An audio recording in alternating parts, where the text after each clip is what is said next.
우리 지난 주일날 13절을 보았죠. 하나님의 아들을 믿는 자는 영생이 있다고 했습니다. 하나님의 아들을 믿는 자, 그게 하나님의 자녀 되는 길이라고 했습니다. 그게 왜 그런가는 한 3주간에 걸쳐서 계속 다루어온 주제입니다.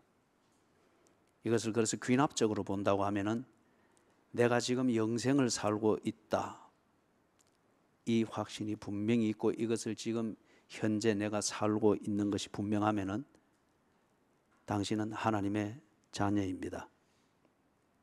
하나님의 자녀는 하나님의 아들 예수와 같은 생명을 소유하고 있기 때문에 그렇습니다.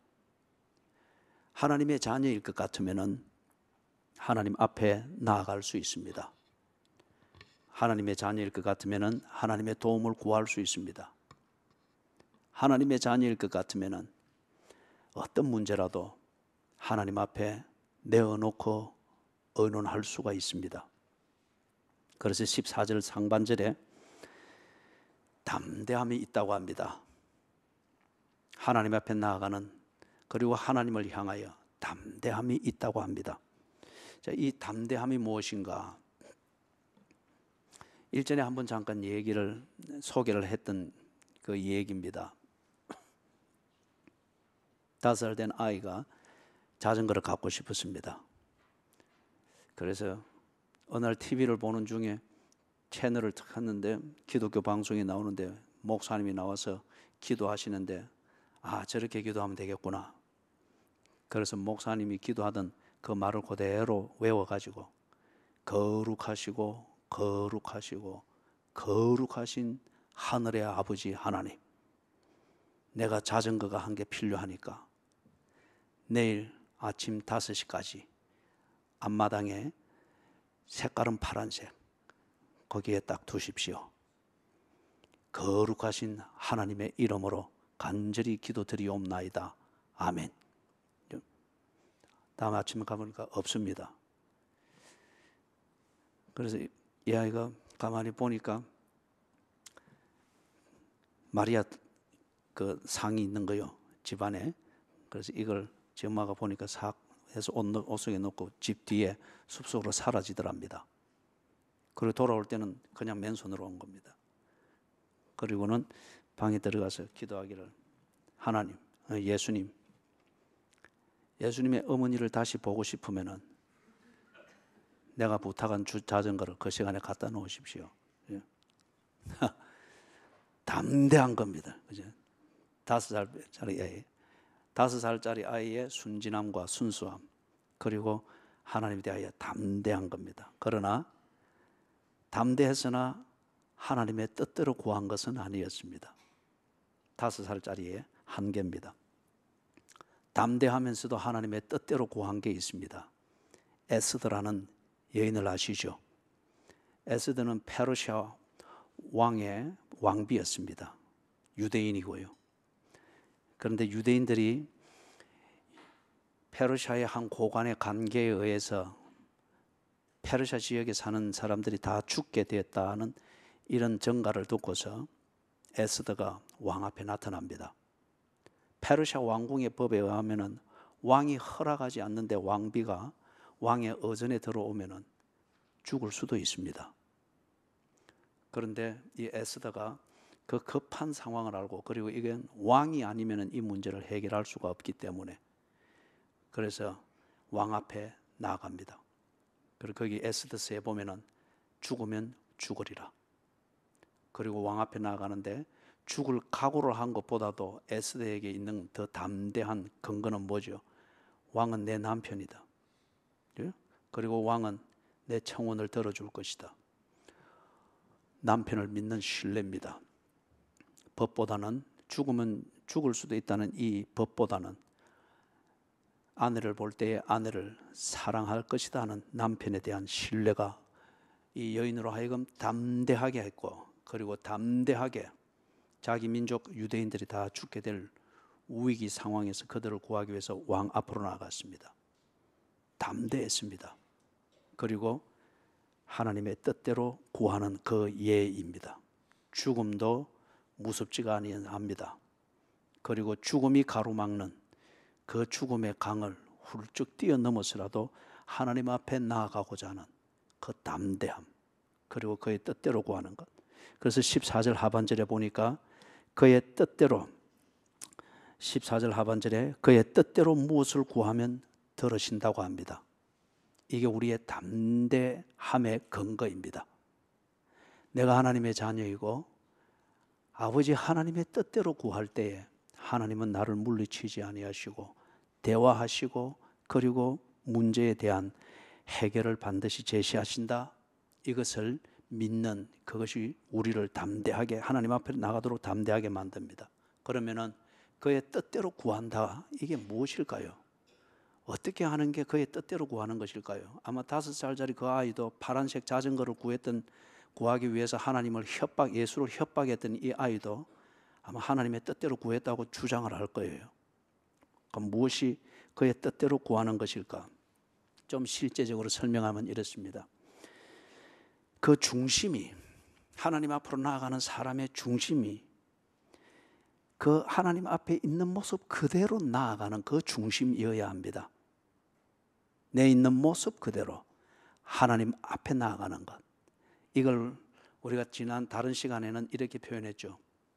하나님 앞에 벌거벗고 하나님 앞에 서는 것. 내 있는 모습 그대로를 주께서 보시도록 벌거벗고 주 앞에 서는 것. 이게 그의 뜻대로 구하는 기도라고 했습니다. 하나님 앞에 내 진실을 열어 보여드리고자 하는 것. 이게 그의 뜻대로 구하는 겁니다. 내가 하고자 하는 그것에 대한 집착을 보여주는 게 아니고 내 진심이 무엇인가 이걸 열어 보여주고자 하는, 이게 그의 뜻대로 구하는 거죠.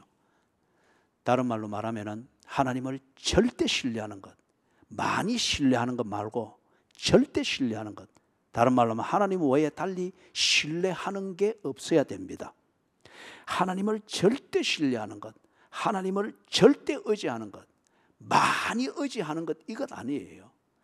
절대 의지하는 것. 이 절대 신뢰하고 절대 의지하는 나의 중심을 하나님께 전달하고자 하는 것. 이게 그의 뜻대로 구하는 그 사람의 중심이어야 됩니다. 그러면 이것을 어떻게 하나님께 보이고 전달하는가? 내 진심을 보이고 절대 의지하고 절대 신뢰하는 내 중심을 하나님께 어떻게 보이고 전달하는가? 언어로 표현을 합니다. 또는 깊은 침묵과 묵상으로 이걸 표현합니다. 금식함으로 하나님께 표현합니다.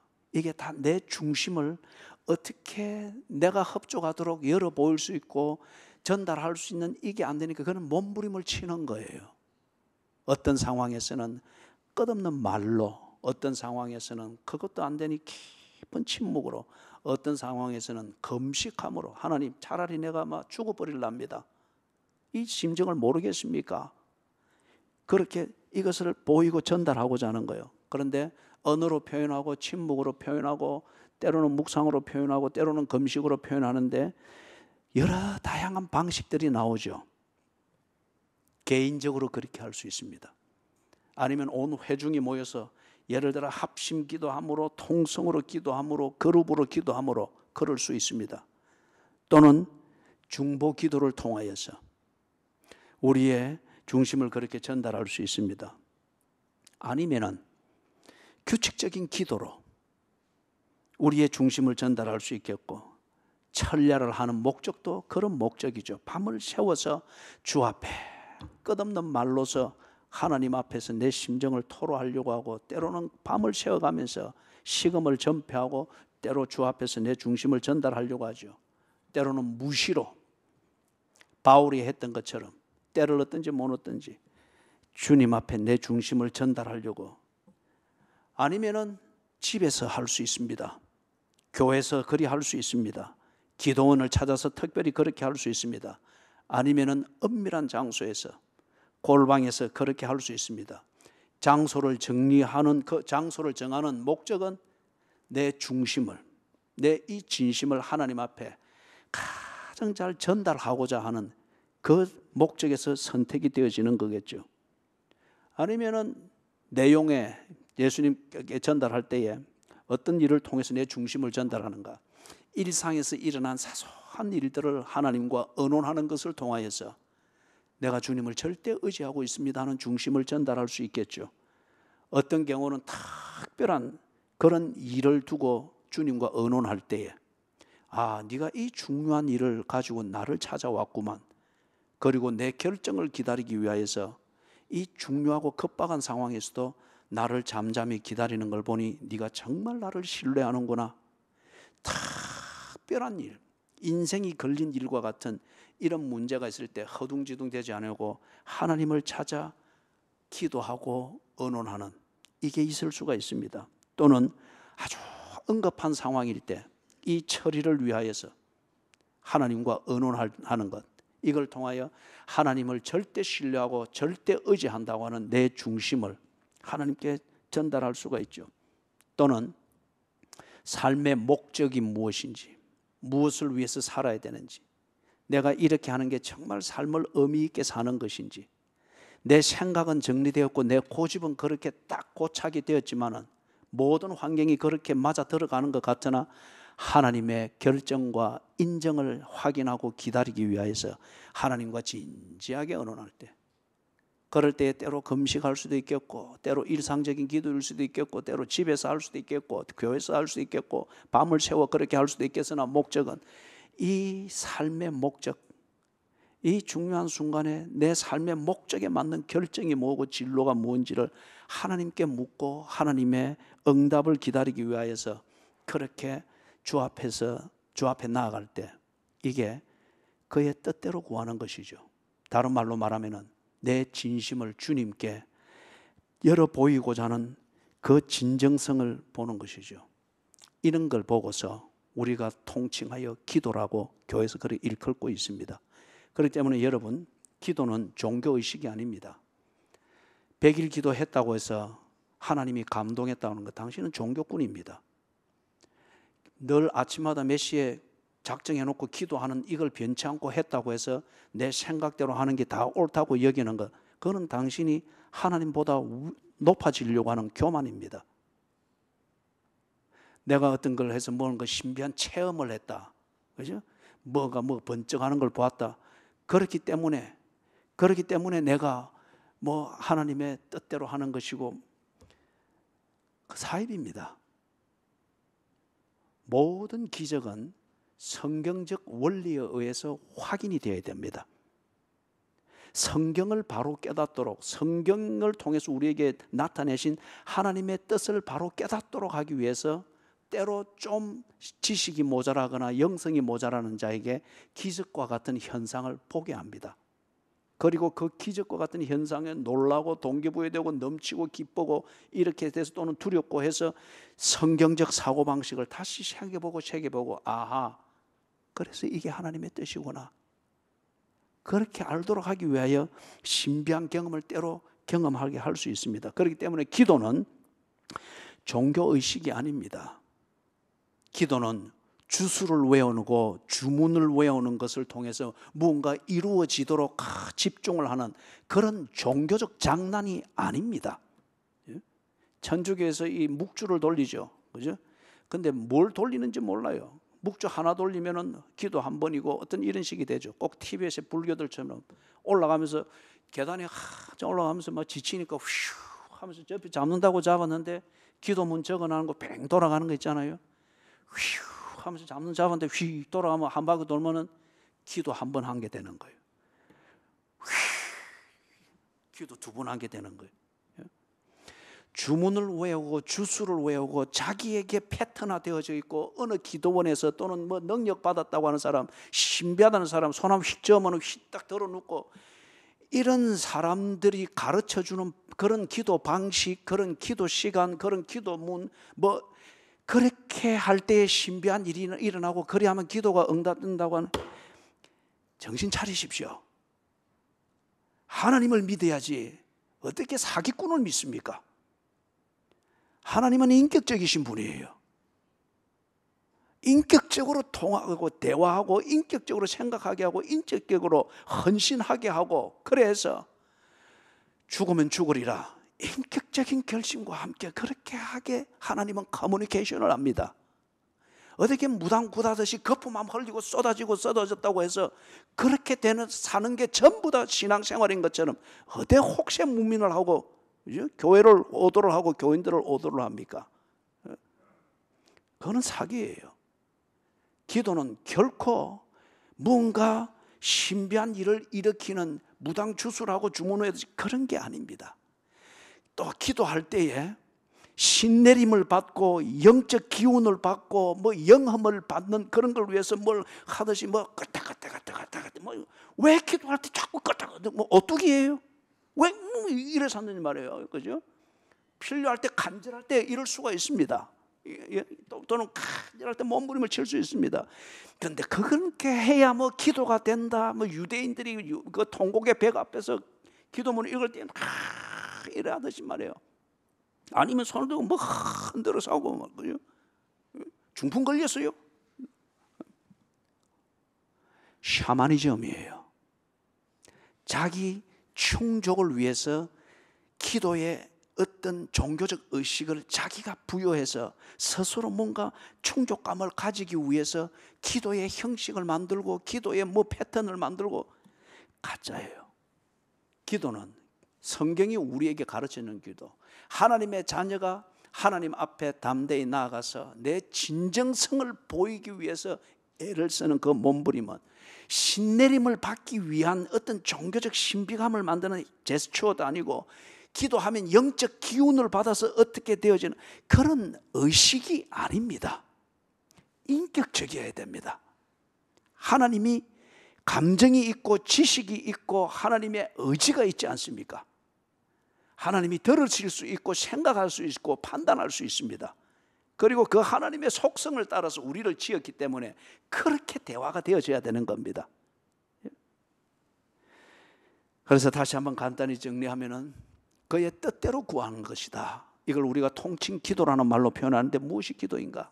하나님 앞에 내 진실을 보여드리기 위해서 애쓰는 그 모든 노력을 기도라고 합니다. 이걸 말로 하기도 하고 묵상으로 하기도 하고 금식함으로 하기도 합니다. 집에서 할 수도 있고 교회에서 할 수도 있고 기도원에서도 할 수 있습니다.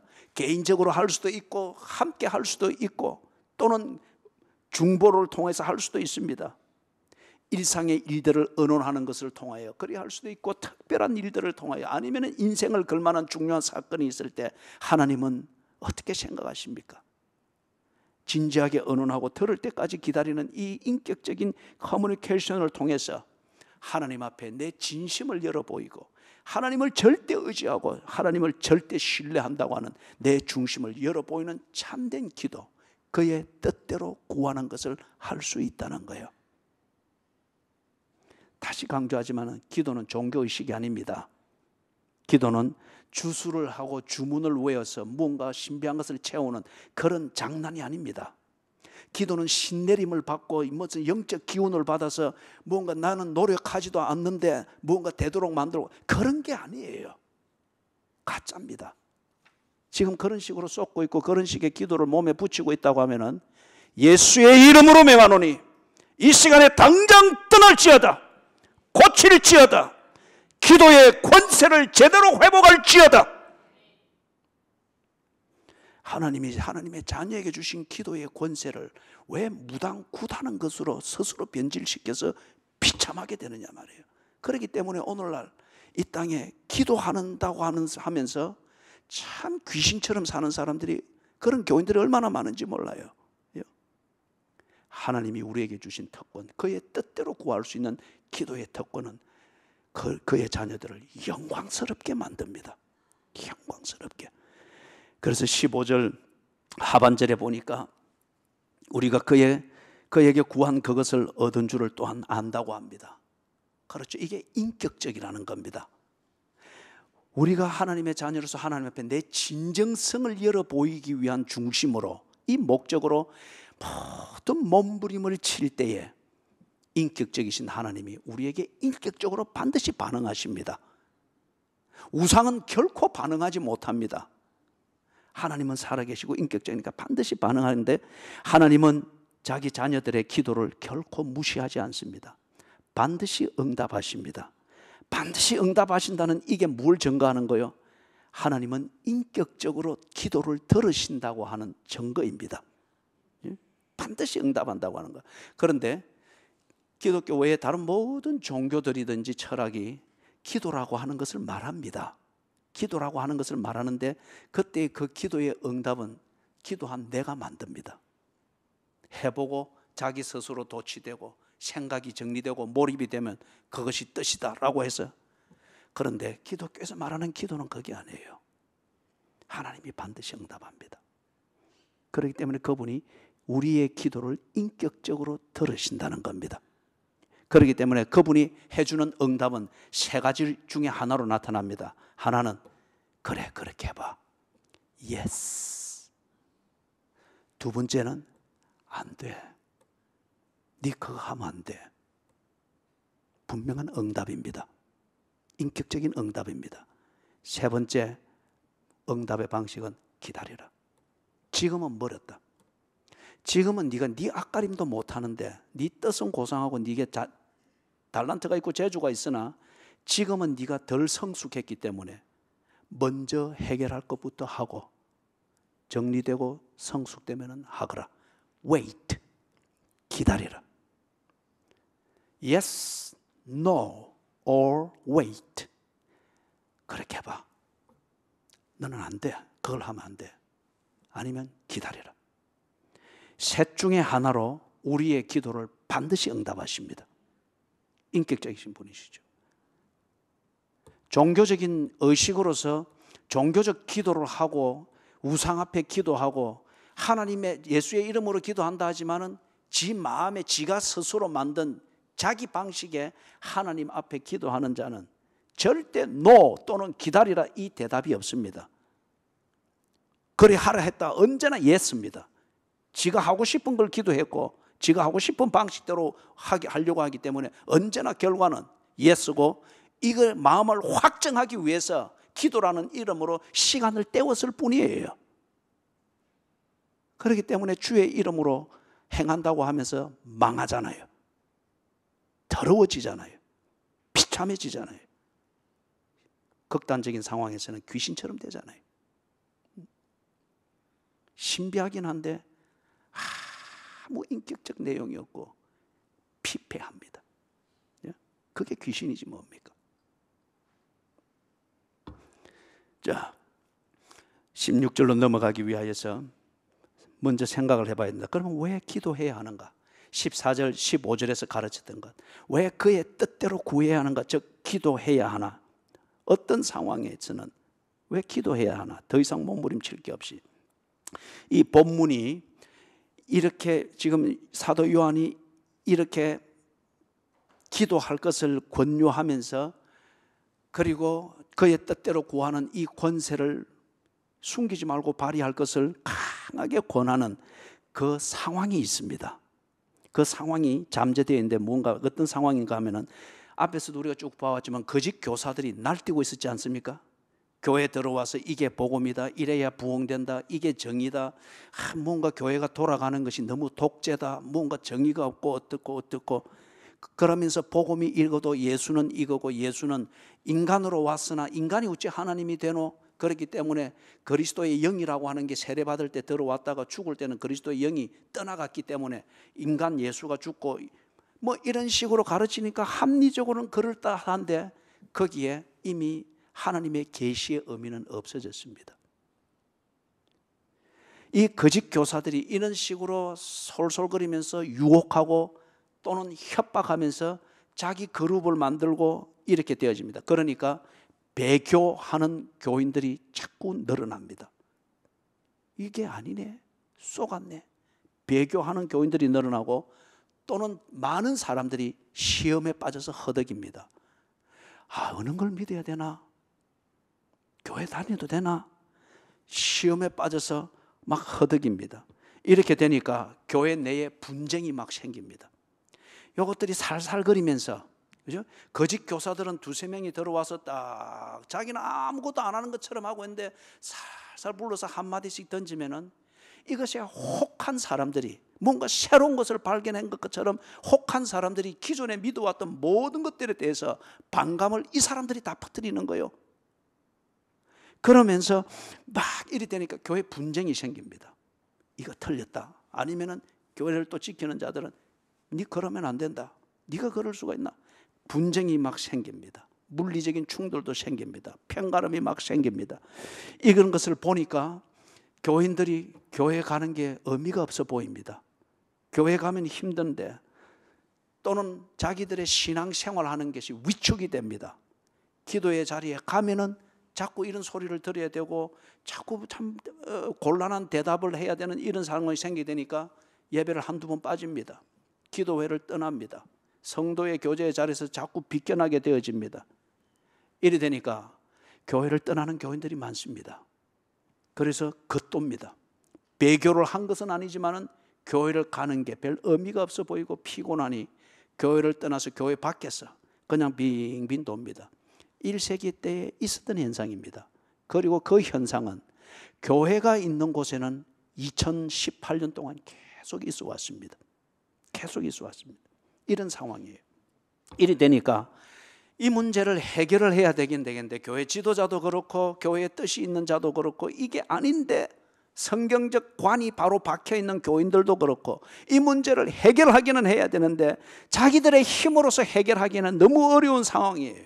첫 번째는 사랑해야 할 자와 쫓아내야 할 자 구분이 잘 안 되는 거예요. 이 사람 가서 이 말 들으면 다 옳은 것 같고 저 사람 가서 들으면 이 말이 다 옳은 것 같고, 언제나 자주 이야기하잖아요. 거짓은 더욱더 진짜처럼 들립니다. 그리고 거짓을 퍼뜨리는 자는 보다 더 집요합니다. 거짓을 퍼뜨리는 자는 언제나 사랑의 옷을 입고 하기 때문에 인심을 삽니다. 그렇기 때문에 이게 구분이 안 되는 거예요. 사랑해야 할 자가 누군지, 쫓아내야 될 자가 누군지. 그 다음에 또 현실적으로는 그것을 구별해야 한다고 해서 가서 권면하든지 아니면 가서 꾸짖든지 네 그러면 안 된다라고 하게 될 때에 잘못하면 상대방에게 큰 오해를 살 수가 있단 말이에요. 그런 사람이 아닌데 그냥 내가 보고 느끼는 그걸 데려가고 교회를 사랑하는 안타까움을 가지고서 내 충정심만 가지고 했을 때, 사실과 다를 때에 상대방이 오히려 크게 실족할 수 있는 위험이 있는 거예요. 그렇잖아요. 내가 오해를 받고 이단으로 오해를 받는다고 하는 것, 교회를 해치는 자로 오해를 받는다고 하는 것, 상당히 힘들 수가 있잖아요. 그런 위험이 있습니다. 아니면은 잘못하면은 그 무리들에게 휩쓸려 버릴 수가 있는 거예요. 그러니 이 가까이 할 수도 없고 멀리 할 수도 없고.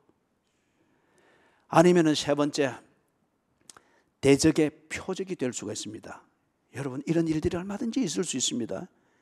제가 목회하던 교회에서 나름대로 뭔가 그 논란에 휩싸이게 될 때에 목사는 아무 얘기를 할 수가 없는 상황이지만은 교인들이 자기들의 입장에서 보고 목사가 억울하다, 아니면은 저게 목사에 대해서 하는 말이 옳다라고 했을 때에 목사를 변명을 해주려고 하는, 그들의 교제와 대화 속에서 목사를 변명을 해주려고 하는 사람이 일순간에 그들의 표적이 되어버린 거예요.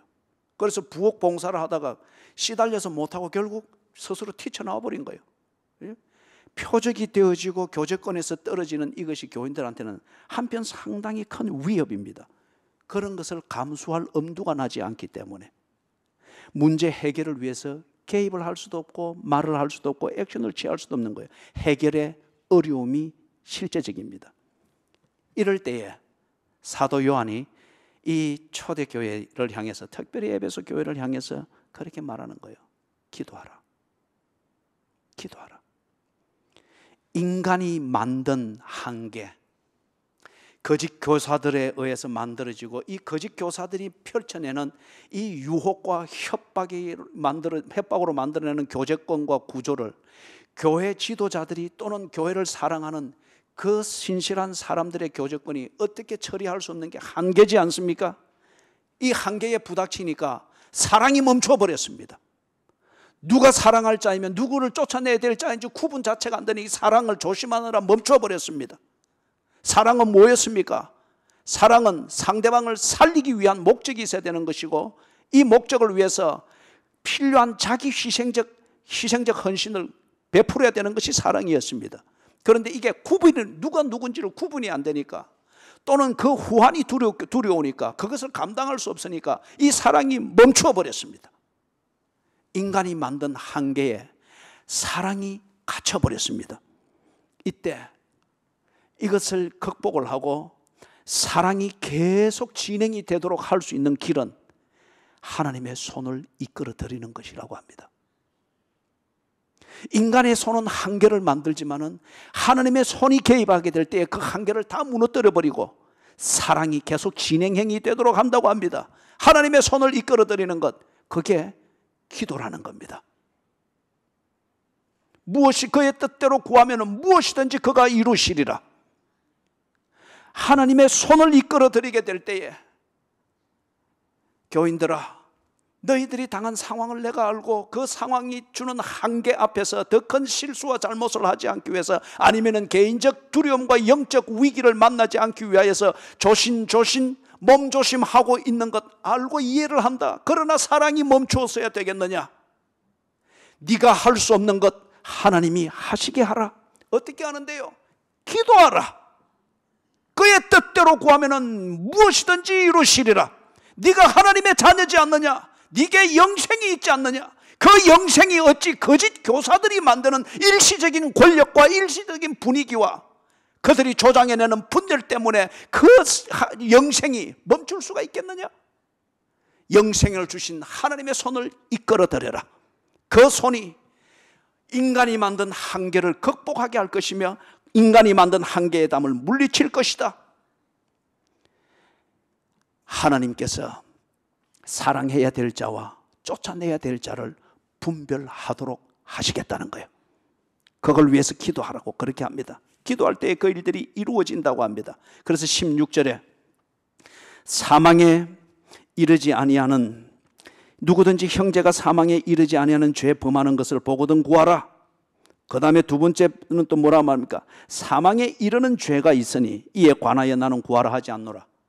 사망에 이르는 죄가 뭐냐? 이거는 지옥에 합당한 죄를 말합니다. 구제의 가능성이 없는 것을 말합니다.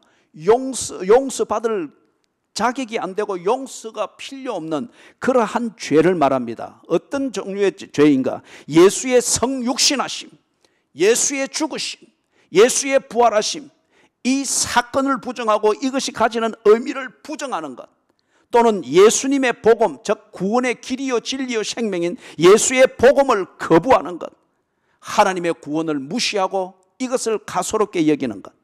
그런데 이걸 의도적으로 합니다. 이것을 고의적으로 합니다. 고의적으로 예수를 폄하하고 고의적으로 복음을 오도하고 고의적으로 예수 그리스도의 복음이 제대로 전거되어지는 것을 회방하고 방해하는 것, 이게 뭐냐? 사망에 이르게 하는 죄입니다. 이것은 지옥에 합당한 겁니다. 여러분, 이 죄는 이전의 번역에서는 고범죄로 나옵니다. 의도를 가지고 저지르는 거죠. 그런데 아주 어떤 경우는 아주 겉으로 보고 매너를 볼 때는 참 법 없이도 살 수 있는 사람이에요. 그러나 그의 그 중심에는 언제나 이게 딱 꽈리를 털고 있습니다. 복음을 오도하는 것, 예수의 성육신과 죽으심과 부활을 비아냥거리는 것, 하나님의 구원, 좋은 매너, 깨끗한 매너로서 언제나 그렇게 하는데 겉모습만 보면 천사입니다. 겉모습만 보면은 교인도 부끄러워할 정도로 참 반듯한 사람입니다. 그러나 그 중심에 이게 있습니다. 하나님의 구원을 무시하고 무가치하게 여기고 우스운 종교의 얘기로 여기며 의도적이고 고의적으로 오도하고 회방함이 있습니다. 지옥에 합당한 것입니다. 예수님께서도 복음서에서 그랬죠. 성령을 회방하는 죄는 사함을 얻지 못하리라. 반면에 사망에 이르지 아니하는 죄가 있습니다. 죄는 죄입니다. 그러나 용서받을 죄입니다. 그리고 용서받기에 합당하고 이것 때문에 지옥에 가지 않는다고 합니다. 반드시 이것은 회개를 통하여서 용서를 받는 죄라고 합니다. 어떤 내용인가?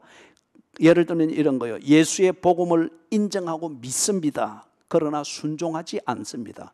죄입니다. 그러나 지옥에 떨어질 죄는 아닙니다.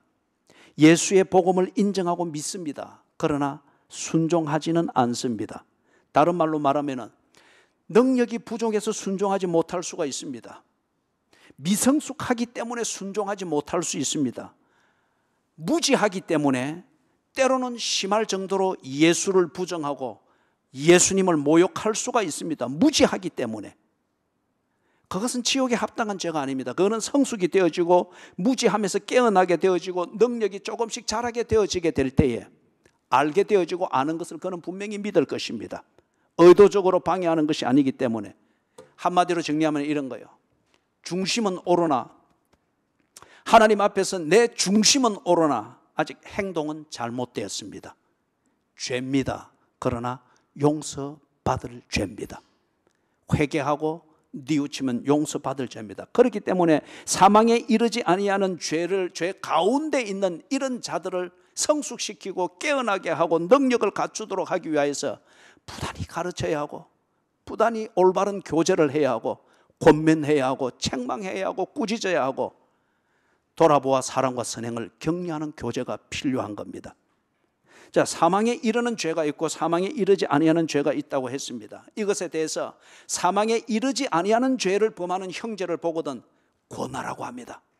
그는 사랑할 자라고 합니다. 지금 교회를 뒤집어 놓고 할지라도 그가 무지함 때문에 그렇게 하거나 미성숙함 때문에 그렇게 하거나 아니면 능력이 부족해서 귀가 가벼워서 쉽게 듣는 대로 행동하기 때문에 그런 자일 것 같으면 지혜롭게 관리하되 그는 사랑할 자라는 거예요. 그러나 사망에 이르는 죄를 지는 것, 전혀 피해를 주지 않는 것 같습니다.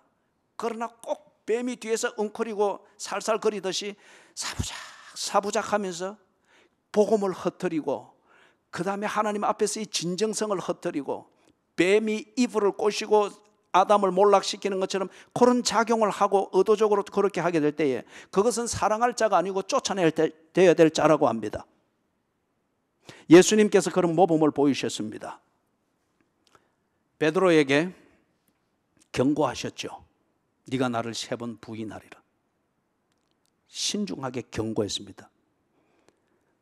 그리고 베드로를 위하여 3번 기도하셨습니다. 베드로는 사망에 이르는 죄를 범하는 자가 아니었습니다. 성질이 급하고 그리고 무지하기 때문에 예수를 부인하는 것, 이걸 습관처럼 쉽게 하는 것을 예수님이 알았습니다. 그 죄를 짓지 말 것을 경고하시고 그리고 베드로를 위하여 3번 기도하셨습니다. 반면에 가룟 유다의 경우 예수님이 가룟 유다에게 신중하게 경고했습니다. 이 중에 하나가 나를 팔리라. 시치미를 떼고 있을 때 예수님이 더욱더 경고했습니다. 스킨십을 하면서 경고했습니다. 나와 함께 이 그릇에 손을 넣는 자가 나를 팔리라. 함께 그릇에 손을 넣으면서 좁은 그릇에서 손이 닿아도 닿았겠죠. 경고했습니다. 더욱 경고했습니다. 그러나 가룟 유다를 위하여 기도하지는 아니했습니다. 의도적으로 예수를 팔 것을 작정을 하고 있기 때문에. 그래서 예수님께서 마지막으로 한 말은 네 하고자 하는 일을 속히 행하라.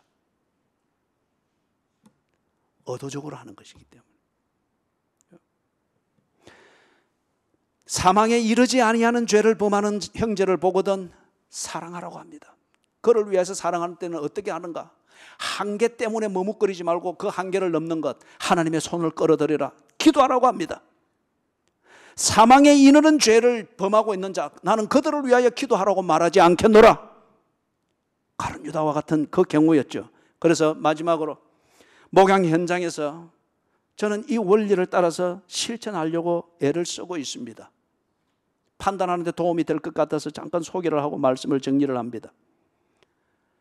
그런 자들이 볼 때 여러분, 사람이 모여 있는 교회라는 이 조직체에는 언제나 이 일들이 일어날 수 있습니다.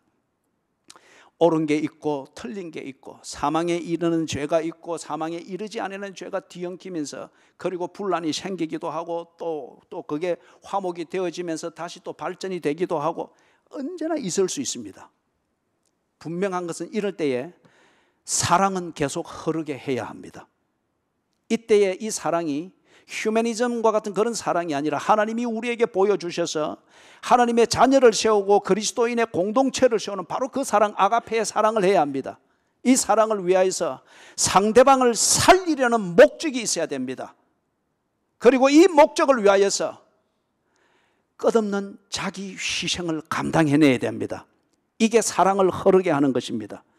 그래서 목양 현장에서 이 사랑을 가지고서 공동체를 바로 이끌어 나가기 위해서 이런 조짐이 보이는 사람들이 있을 때에 본인에게 경고합니다. 경고할 때는 1차적으로 간접적으로 경고합니다. 졸지 말라는 이 얘기를 이름을 불러서 하지 않습니다. 이럴 때에 설교를 통해서 아니면은 이런 아나운스를 통하여서 졸지 마십시오. 졸면은 듣는 것이 없기 때문에 당신은 아무것도 아닙니다. 군중 속, 회중 속에서 당사자는 듣습니다. 당사자는 듣습니다. 조는 것을 예를 들으면 그런 겁니다. 간접적으로 설교를 통해서 아니면 회중의 광고를 통해서 아니면 다른 사람을 통해서 아니면 사건을 통하여서 듣게 합니다. 경고를 주는 겁니다. 그래도 되지 아니할 때에 직접적으로 경고합니다. 불러서 신사적인 대화를 나눕니다. 그래도 안 될 때에 자초지종을 따주면서 대화를 나눕니다. 그래도 안 될 때에 이것이 얼마나 영적으로 망하는 것이며 이것이 얼마나 인간으로 해서는 안 되는 일인가 하는 것을 구체적이고 직접적으로 대화를 나누면서 경고합니다. 그럴 때에 원수되는 일들이 종종 있습니다. 그러나 감당을 해냅니다. 여기서 목회를 하는 게 사람 한 명 사귀고자 하는 게 아니지 않습니까? 하나님의 심부름일 뿐입니다. 여러분이 하나님과 잘 사귀어야 됩니다. 하나님의 손이 여러분을 복되게 하는 것이지 목사의 손이 여러분을 복되게 하는 게 아닙니다. 그렇기 때문에 직접적으로 경고합니다. 이 경고가 시작이 될 때에 기도합니다. 그 기도의 중심은 이겁니다. 시험에 들게 하지 마옵시고 다만 악에서 구하옵소서. 정말 이 기도 간절하게 합니다. 여기에 더 살을 붙이고 빼고 자시고 할 게 없습니다. 그렇게 하게 될 때 내게 선입관이 지어지기 때문에 하나님 이번 주에는 깨닫게 하시고 어떻게 해서 그 말 자체가 내게 때로는 주문이 되어지고 뭔가 선입관을 만들 수 있기 때문에 진실로 중심을 가지고 하나님이 예수께서 법을 보여주신 것을 본받기 위한 최선의 노력으로 주께서 가르쳐 주신 대로 기도합니다. 시험에 들게 하지 마옵시고 다만 악에서 구하옵소서. 시험에 들게 하지 마옵시고 다만 악에서 구하여 주옵소서. 누구와 만나지 않게 하시고 어떻게 그 얘기를 할 필요가 없습니다. 시험에 들게 하지 마옵시고 다만 악에서 구하옵소서. 그리고 경고할 것을 경고하고 대화할 것을 대화하고 꾸짖을 것을 꾸짖고 기다릴 것을 기다립니다. 그런데도 불구하고 이 직접적인 경고가 감에도 불구하고 거부하고 무시하고 교회를 욕하고 거짓으로 둘러대고 앞에서는 듣는 척 하는데 교인들이 보는 앞에서는 듣는 척하고 여전히 충성스러운 그런 제스처를 몇 번 하는데 돌아서면은 여전히 뒷소리를 퍼붓고 여전히 교인들을 올가매고 다른 말들을 만들고 다른 생각들을 하게 만들고 정의가 어떻느니 이게 독재느니 어떠느니 이런 소리로서 계속 사부작 교인들의 판단을 흐리게 만들고 분위기를 그렇게 분열을 시키는 이런 것들이 있게 되어질 때에 저는 결심을 합니다. 저 교인은 내가 돌보아야 될 양은 아니다. 지옥에 가는지 천국에 가는지 그거는 내가 모릅니다. 그러나 저 교인은 내가 돌봐야 될 양이 아니며 이 우리에 있어서는 안 될 양이다. 판단을 합니다. 그리고 기도합니다. 하나님, 올바른 교회를 찾게 해주십시오. 이 교회가 저 사람의 양육을 위해서 있어야 될 교회이면은 더 이상 주님 저런 행동을 하지 않게 해주십시오. 저것은 본인에게도 해로우며 교회도 해롭습니다. 그리고 이 일로 인하여 스트레스가 꽉 차였으니 이 교회가 저 사람의 교회면은 이제 좀 바뀌어서 제대로 생활하게 해주십시오. 아니면 올바른 교회를 찾게 해주십시오. 이게 교인 쫓아낸다는 그 말이 아니에요. 판단입니다. 또는 하나님 졸지 않도록 해주십시오. 정말 조는 문제는 제게 심각한 문제입니다. 졸지 않도록 해주십시오. 대부분 사고를 일으켰던 교인들이 사망에 이르는 죄를 저지르는 교인들이든지 사망에 이르지 아니하는 죄를 저지르는 교인들이든지 공통점은 다 졸았던 사람들입니다. 다 졸았던 사람들이에요. 뭐 비단 우리 교회 문제만이 아니라 한국 교회가 그 문제들의 항상 원인에는 조는 게 있습니다. 듣지 않으면은 다 자기 생각대로 하는 거요. 듣지 않는 이상 생각할 거리가 없기 때문에 자기 생각대로 자기 감정대로 가는 겁니다. 조는 게 적은 일이 아니에요. 그렇기 때문에 예수님께서도 마지막에 십자가에 달리기 전날 밤에 교인들의 그 기둥처럼 역할할 세 제자에게 뭘 말했습니까? 3번이나 졸지 말아라. 짜는 자여 어찌 믿뇨? 졸지 말아라. 다리 부러지고 재산이 무너지고 이것 때문에 예수를 못 믿는 게 아니고 졸기 때문에 예수를 못 믿는다는 거예요. 그래서 그런 경우에 기도합니다. 졸지 않도록 해주십시오.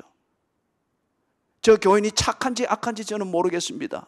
내 심정은 있지만 판단을 주님이 하십니다. 그러나 주님, 조는 이상 내가 목회를 못합니다. 졸지 않게 해주십시오. 혹 다른 교회로 가더라도 주여 성도의 교제를 바로 하게 해주십시오. 여기서 하던 대로는 하지 않게 해주십시오.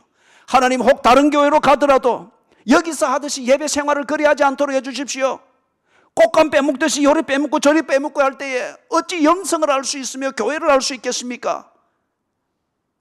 여기가 제가 몸담을 교회가 아니고 주께서 인도할 교회가 있다면 거기 가서는 예배를 잘 드리게 해주시고 주일 성수 똑바로 하게 해주십시오. 사랑하는 여러분, 우리 모두가 다 전입교인들입니다. 다 그렇게 해서 우리가 만났습니다. 그렇기 때문에 교회를 옮기고 교회를 바꾸게 되는 전입을 하게 된다는 이 자체가 죄다 아니다 이리 말할 수는 없습니다. 교회를 바꿔야 될 이유들이 충분히 있고 심히 도시화된 이 상황에서는 더욱더 그럴 수 있고 가짜배기 목사들이 많은 이 상황에서는 또 가짜 설교들을 쏟아내는 이 상황에서는 교인들이 교회를 선택하기 위하여서 옮기고 하는 이 권리가 얼마든지 있을 수 있습니다. 그러나 사랑하는 여러분, 이런 경우를 당해서는 안 됩니다. 죄를 짓고 쫓겨나는 경우를 당해서는 안 됩니다. 그리고 늘 졸고 늘 예배를 지 마음대로 빼먹고 지 마음대로 지 생각대로 편리한 대로 예배를 다니고 이렇게 하면서 교회가 마음에 드니 안 드느니 그래 하면서 교회와 헤어지거나 이렇게 되어서는 안 됩니다. 목양을 하면서 참 아름다운 작별, 그리고 정말 교제의 차원에서는 너무 아깝고 너무 마음이 아픈데 그가 자람 그리고 그의 달란트를 따라서 섬기고 봉사해야 될 일을 위해서는 기꺼이 다른 교회로 옮겨가야 되는 이것을 서로 깊이 대화하면서 나누면서 그리고 개인적으로 눈물로 작별을 하고 그리고 회중들 앞에서 감사함과 그리고 축복하면서 파송했던 이 아름다운 작별들 우리도 가졌고 저희 목회 현장에서도 가진 사례들이 많습니다. 얼마든지 순리를 따라 그리할 수 있습니다. 그러나 비록 사망에 이르지 아니하는 죄일지라도 인간이 만든 한계에 갇혀서 사랑이 흐르는 것을 막고 사랑을 멈추게 만드는 그런 일들을 만들지 않도록 하십시오. 그리고 교회를 사랑하고 하나님이 우리에게 보여주신 대로 이웃을 사랑해야 될 책임을 가지고 있는 그 앞에 서 있는 교인 여러분, 사랑을 흐르게 하십시오. 판단하고 따지고 조심하느라고 사랑을 멈추게 해서는 안 됩니다. 사랑을 흐르게 하십시오. 누구를 분별하여서 편애하는 이 위험으로 빠지지 말고 하나님의 손을 끌어들이십시다. 간절히 기도함으로 누가 사망에 이르는 죄를 짓고 있고 누가 사망에 이르지 아니하는 죄를 짓고 있는지 우리는 분별하기가 심히 어렵습니다. 하나님의 손이 개입을 하게 될 때에 분명히 판단하실 것입니다. 알고 가운데 가라지를 뽑아내듯이 하나님은 분명히 그렇게 하실 수 있습니다. 체질하시는 농부 같은 하나님께서 알고는 안으로 쭉정이는 밖으로 얼마든지 날려보낼 수 있습니다. 이것을 우리가 하려고 생각하니 사랑이 멈추어 버립니다. 하나님이 하게 하십시다. 기도하십시다. 그래서 이 거짓된 이 사회로부터 진리를 지켜내게 하시고 거짓된 이 사회의 문화를 여과 없이 그대로 교회 안으로 빨아들여 가지고 꼭 사회생활하듯이 그런 식으로 성도의 교제를 뒷담화로 하면서 이렇게 만들어가는 이 문화를 차단할 수 있어야 됩니다. 그래서 사랑이 흐르게 해야 합니다. 이 사랑이 흐르지 않는 이상 살아날 자가 없습니다. 모두가 다 거짓에 콕끼어서 우선 단맛을 느끼면서 귀신처럼 패망하는 거예요. 사랑이 흐르게 하기 위하여서 인간이 할 수 있는 부분이 있으나 인간은 결과적으로는 한계를 만듭니다. 이 한계에 부닥침이 없이 끝없이 사랑이 흘러갈 수 있도록 하기 위하여 하나님 앞에 기도하십시다. 그의 뜻대로 구하면 무엇이든지 들으시는 줄 알미라. 그의 뜻대로 구하는 것은 내 중심, 내 진심, 나의 절대 의지함, 나의 절대 신뢰함, 이것을 하나님 앞에 어떻게든지 하나님 앞에 보이기 위해서 어떻게든지 몸부림을 치는 이 자체를 기도라고 합니다. 이런 기도가 새벽과 낮과 밤과 주일 오전 예배, 주일 오후 예배, 수요 예배, 여러분의 침상, 여러분의 밥상, 여러분의 일터, 교제를 나누는 그 현장에서 이런 기도가 물 흐르듯 넘치기를 주의 이름으로 축원합니다. 아멘. 하나님이여, 개입하시옵소서. 이 땅 모든 교회에 이런 상처가 가득합니다. 이 교회도 역시 마찬가지입니다. 그러나 우리는 이것을 받아들입니다. 겪어야만 되고 견뎌내야만 되는, 사람이 사는 곳에서 보아야만 되는 현실인 것을 인정합니다. 그러나 주여, 지지 않도록 해주시옵소서. 이런 문제 때문에 사랑을 멈추지 않게 해주시옵소서. 사랑을 흐르게 해주시옵소서. 주님의 손을 끌어들여 이 세상이 만들고 거짓 교사들이 만들고 사이비 목사들이 만들고 가짜 설교자들, 가짜 신학교들, 하나님 아버지 예수의 이름으로 귀신짓하는 이 가짜 배기들이 만들어 놓는 이 혼돈 속에서 양무리들을 지키게 하시고, 주의 양무리들이 주께서 가르쳐 주신 사랑을 나누며 사랑을 흘려보내는 이 일이 왕성하게 일어나게 해 주시옵소서. 예수님의 이름으로 간절히 기도드리옵나이다. 아멘. 자리에 일어나셔서